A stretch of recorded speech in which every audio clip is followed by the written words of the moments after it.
I had no idea what he was talking about, but as it developed, it turned out that the AP correspondent had written a story that afternoon saying that the president would have an important statement to make on Vietnam on the interview with me the following day. I'd never had any conversation about the questions I was asking to Pierre or to anybody else. I was furious because it made it appear that I had an agreement in advance as what I was going to ask the president. He was using my broadcast to make a statement. I didn't like that at all. So I found Salinger and I said, Pierre, whatever you told the AP correspondent about my his making a statement on Vietnam, I'm telling you right now, I'm not going to ask him a question about Vietnam tomorrow. And it wasn't the big story of the day. Vietnam was important, but it wasn't, wasn't a raging headline every day. And I could get by with asking some other questions. There, I think, was an education bill up before Congress, which was quite important, I thought. And I thought that would very possibly be the lead.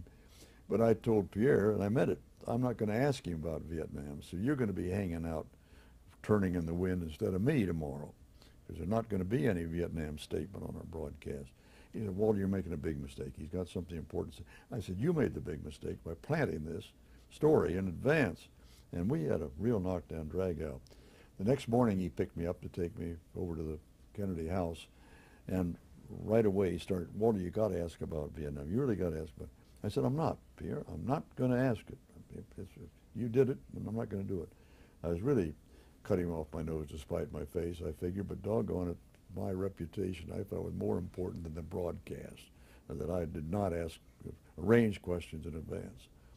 Well, we got into the broadcast, and of course, the interview, of course, what I hadn't calculated was that the interview subject has as much control over the broadcast as the interviewee does, the interviewer does. And he, at one point, simply said, or I think I asked him about Vietnam, but it just came in naturally. I had to do it. And I went ahead and asked him. And actually, the statement he made a lot of news, much more important to history than it was actually to the breaking story of the day. Because at that time, unbeknownst to the world and anybody else, the United States was participating in a plot to depose Diem, the ruler of Vietnam. And the argument still goes on today as to whether we had agreed with an assassination of Diem or not. Can't make a judgment on that. I suspect that we were more deeply involved than even the CIA admits today or anybody else. But at any rate, Kennedy, in a sense, gave a tip-off to that. And he said, this is essentially their war. They're the people who have to win it, the Vietnamese. And he seemed to be preparing the way for a withdrawal, American withdrawal from Vietnam at that early stage. That, of course, didn't happen. But there was a lot of speculation about what he meant by his statement. Of course, then, tragically, he was assassinated on November the 22nd, 1963.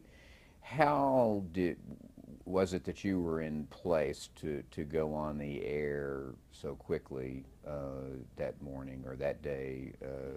Well, I was in place in the newsroom, the CBS Evening Newsroom, from which we broadcast the evening news, all day, every day, unless I was called out by CBS to be doing something else during the day. But I had lunch right there at the desk. I never went out from 9:30 in the morning to evening, most days. And I was there that day. When the 5 bells rang at the United Press machine, our news editor, Eddie Bliss, was over at the machines, tearing off copy from the machines, and he yelled out, he said, the UP got a bulletin, shots rang out in Dallas today, the president going by, and of course, bulletins started pouring in, the motorcade broke up, and his car was on the way to the hospital, and then Parkland Hospital. Well, as soon as he shouted that out, why, I shouted for Don Hewitt, our producer, who was back in the back room, and we meet us. Let's get on the air. Let's get on the air. We couldn't get on the air. We didn't have any cameras there. Cameras were brought into the newsroom just in time to get warmed up for the broadcast, which would have been 6 hours later. But what we could do was go into an announce booth we had in the newsroom and get on to the air, to the television air with a slide and, CBS Bulletin and my audio reports. So we did that, and for about 20 minutes or so while they got the camera up and got it warmed up and in place, we were on the air with audio bulletins only. I think the time was 12 or 14 minutes, something like that. I was doing a running story by audio, and then we were able to get on the air, and I went on, slid into my regular position for the evening news, and we carried on from there. And then you were on the air for how long? I mean, just you before you had to. About 6.5 hours, something like that. And then Charles Collingwood came up, and they said, they announced over my little earpiece that Collingwood was coming to give me a little relief, and I was pleased to get up. I hadn't gotten up from the chair at all in that time. I was younger then.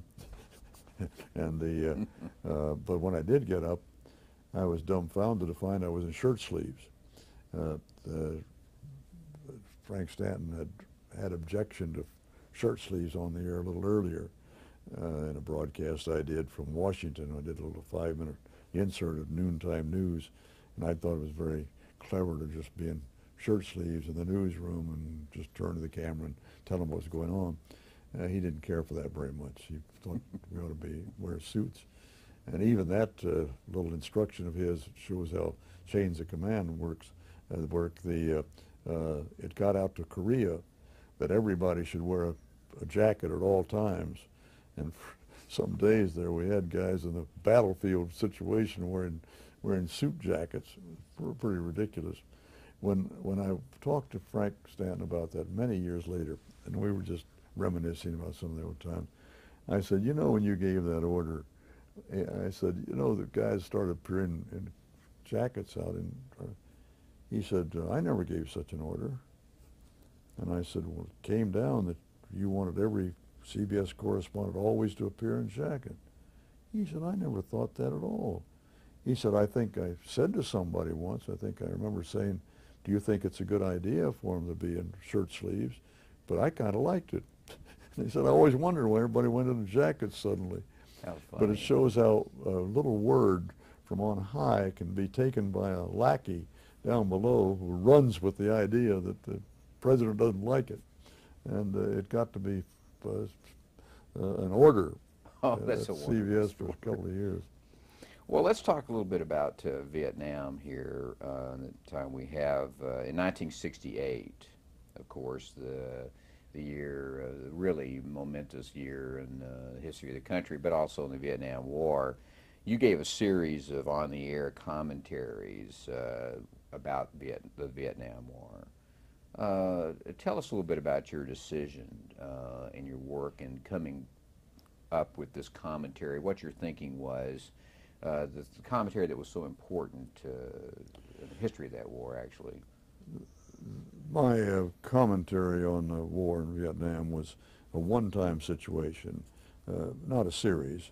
I went out to Vietnam when the excuse me.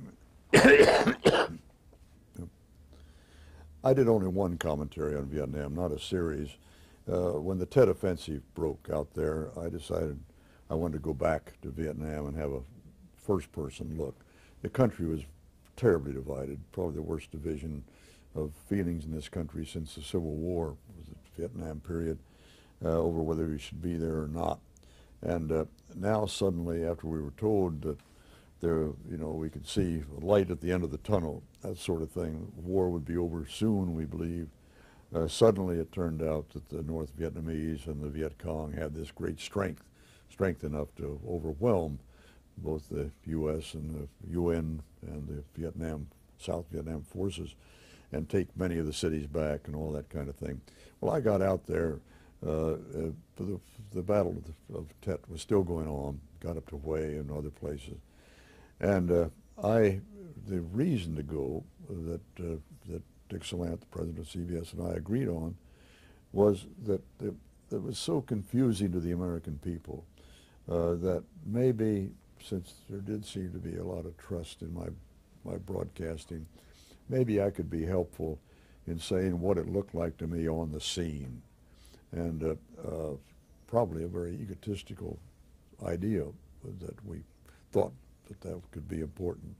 But at any rate, he and I agreed that's what I do. So I did a whole report, a special on my visit to Vietnam, which did not include any commentary at all. It was a straight report, a documentary on the Tet Offensive. That's when I got back. We put it all together. Came back just as soon as I could, after the offensive obviously was over. And but then I very clearly said I will have a personal view of this after this commercial or whatever it was. I came back and said, this is an unusual departure. I am going to deliver an editorial in effect. I'm going to give you my personal view of what it is. And with that, I said that I thought we should get out of Vietnam, that I thought that we should, with pride, say that we did the best we could to preserve democracy, or to create democracy in Vietnam, pointing out there wasn't any democracy when we came, but we were going there to try to preserve a foothold in Southeast Asia for democracy and help create a ground for democracy, that we had spent a lot of money, a lot of our human treasure and blood to try to do that job, and we simply had failed. And we should admit that and get out with the best possible conditions we could arrange. I was surprised at the effect that had. It was apparently a very powerful piece in the United States. There was a great concern on the part of Dick Salant. He was very brave to put it on the air. There was a lot of concern that there might be such a wave of public reaction against it that he and I both might lose our jobs, in effect, particularly from Phillips Station. It was interesting, very interesting, that the number of pro and anti letters, the station reaction, was all about imbalance.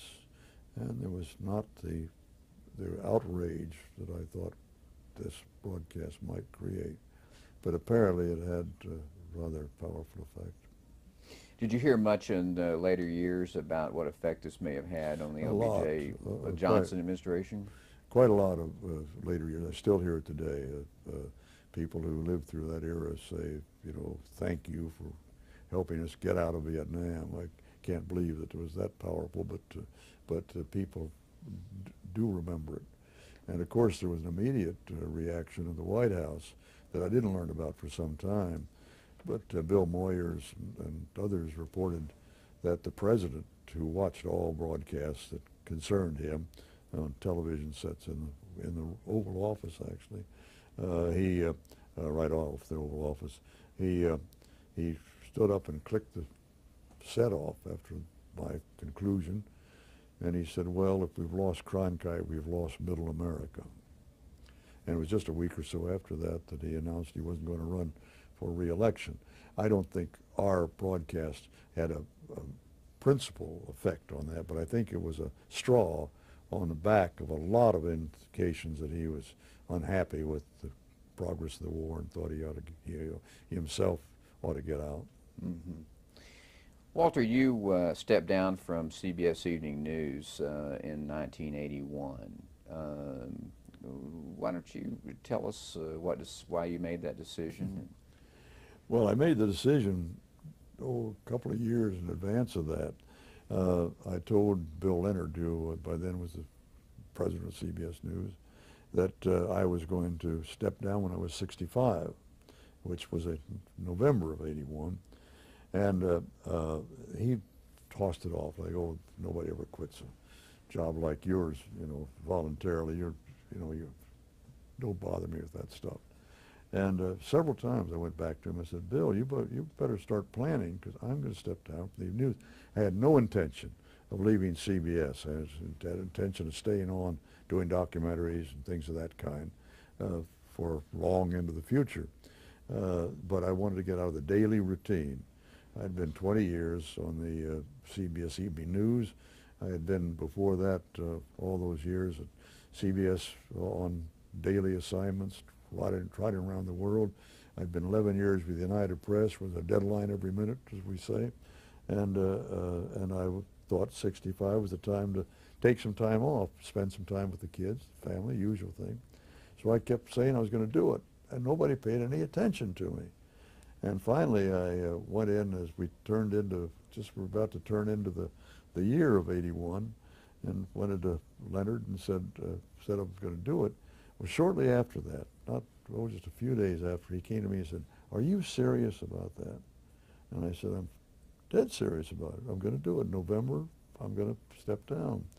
Well, it turned out that they were under considerable pressure at the moment to keep Dan Rather, who had had an offer from ABC, and his agent was playing the two, and they wanted to keep Dan for very good reasons, obvious reasons, a very good reporter.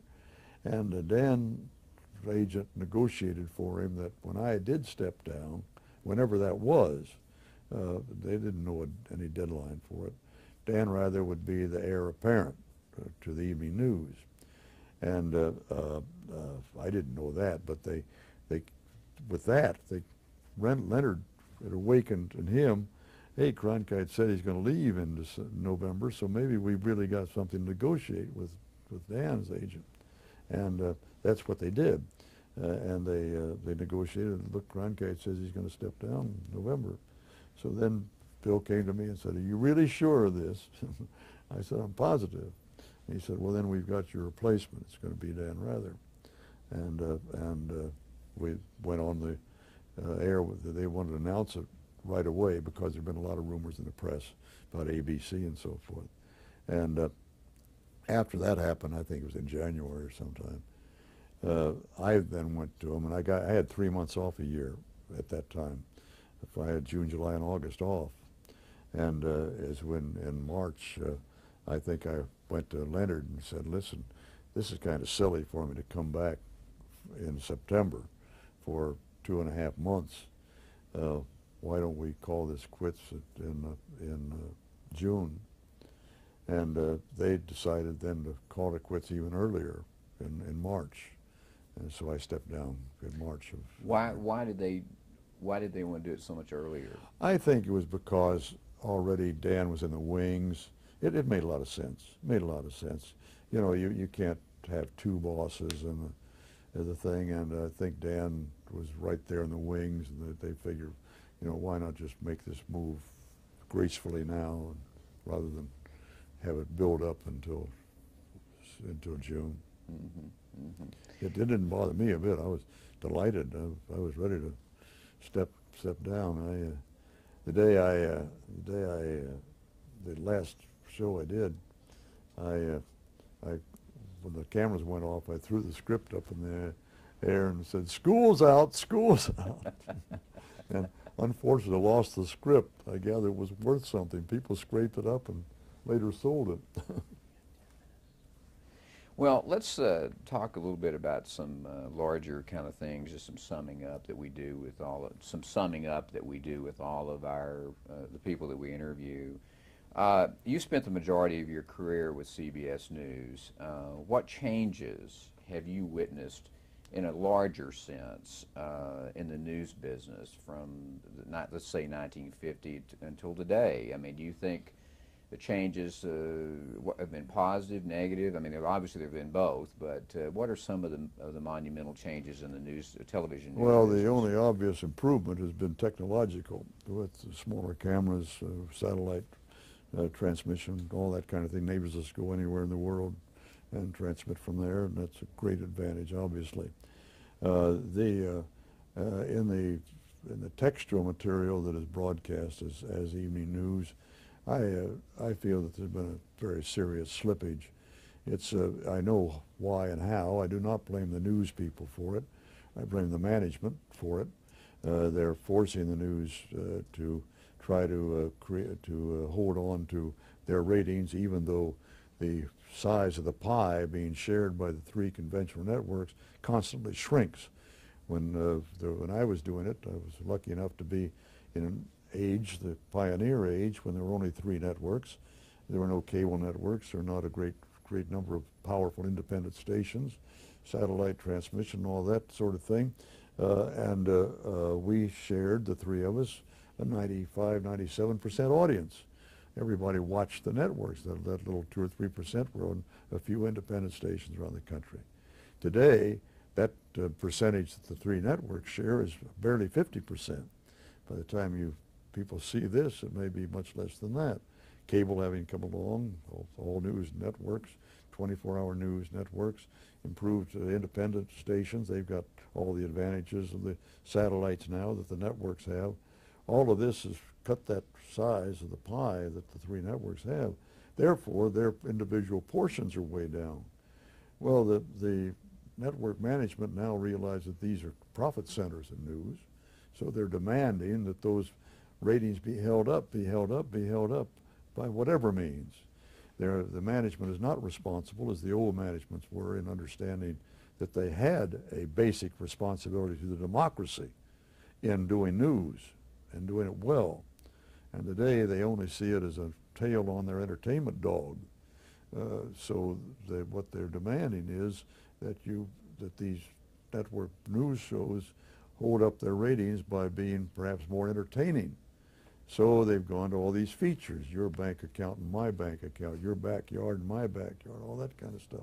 That doesn't belong in that 24 minutes or 23 minutes of the evening news. They have a responsibility to deliver news in that time. Now then, they've gotten all these magazine programs, the time that we wanted desperately in the older days of prime time, really prime time, up there at 9, 10 o'clock and so forth. They've got these hour magazine shows. What do they do with them? Do they explain what the news is that they did a little bit of there at 6:30 or 6:37? No, they do their photoplay magazine, personality pieces, crime stories. That they're not discharging their responsibility. Do you think there has been a positive effect on the political system in this country, that television has had a positive effect? I mean, what positive aspects to our political system has the news brought to us, do you think? I know there's negatives. What positives? Well, the positive effect it has is to introduce the people who are our leaders, who aspire to be our leaders. We get to meet them, we get to know them, we get to understand them a little better by seeing them in action quite clearly than we would by seeing a black and white picture in a newspaper somewhere of them. We hear them speak, we understand how they speak, we have an opportunity even to test them, their knowledge of affairs in extemporaneous interview programs and that kind of thing. It's all to the advantage in that regard. I don't see any disadvantages in it. There would be a disadvantage in any form of dictatorship, whether that dictatorship is a dictatorship of sponsors on the air, or whether it would be a political dictatorship where you only got one side. But we don't do that. We're fortunate in this country. That hasn't happened. I worry about it happening. We know the battle in this year we're doing this of 1999 over campaign financing, and it's quite clear that this huge volume of money that is required to get onto television advertising today has its very much downside. Where is that money coming from? And it's something we should be worried about. What do you think is the biggest problem facing the news media today, Walter? Is there a single big problem? The big problem is undoubtedly, I think, the shortage of time given the news on the three conventional networks, and even on the cable networks the same. They still believe that there is not a tolerance level out there among the people for longer, in-depth news stories. and I think that's wrong. I think they're misinterpreting the public. I think that if we had a New York Times of the air, if you please, and gave plenty of time to these stories, you'd find an audience out there, and a very interested audience. It might not have the exact numbers that the present appeal to the lowest common denominator has, but there'd be a very important segment of the population who would come greedily to that kind of a broadcast. Did Walter Cronkite have any mentors? Who were they? Who were the people that influenced you the most in the news business? Influenced me the most? Yeah, your mentors. What would you? They were all in print. I'm afraid. I spent 15 years or more in print, and I never got over the idea that the print is a little more solid form of journalism than broadcasting. You know, even at the best at CBS, we didn't edit people's copy as well as it should have been edited. The writers who wrote for the news program and so forth, there were some good editors, but there were an awful lot who just passed copy through, didn't edit as carefully. And a lot of reporters who came up in broadcasting and radio days never worked for a newspaper. They never understood what it took to organize a story down to the 32nd paragraph. All they needed was enough for 20 seconds or so. They therefore, I felt, didn't have a depth of understanding of the stories they covered, many of them. There were some very good ones, understand. I'm not condemning the field at all, and wouldn't dare that. My mentors were my first high school journalism teacher, who really impressed me with the ethics of the craft, get it right, be fair, and all that kind of thing. Fred Burney was his name. The University of Texas, that lesson was drummed into me by DeWitt Reddick, wonderful professor and dean of the journalism school there. And the people I worked for in journalism and the United Press and elsewhere, I thought were very good mentors. In broadcasting, I had great admiration for Ed Murrow, who of course was not a journalist. I mean, he turned out to be one of the great broadcast journalists of all time, but he went into it, you know, as a procurer of lecturers for CBS in England. He had no journalism experience at all. He just his instincts were right, and he did it right. Were there any other broadcasters were there any others in television news that you kind of looked at as an influence? Oh, many of them. I almost hate to mention them because I'd leave the one out that I thought the most of. They were in all walks of television. Producers do not get enough credit in television. The producers many times are the journalists, are the writers, the reporters, and they put the pieces together. Too many cases, the broadcasters are the anchor people, or such like that. The company is trying to spread so thin that they throw them into stories and force them to take somebody else's copy just to get them on the air, and that's an unfortunate sin. But writers are important, and all of them. Everybody who contributes is important to the broadcast. Well, Walter, we're down to the end of this interview, but we always like to ask the people that we're interviewing how they would like to be remembered in their profession. What would you like to? I think I'd just like to be remembered. that would probably be enough. I don't think people remember us transients in history very long. We reporters aren't heroes of the democracy. Political leaders are that. Well, Walter, I appreciate the time you've given us today, and hopefully we can continue this at a later date. Thank you. You bet.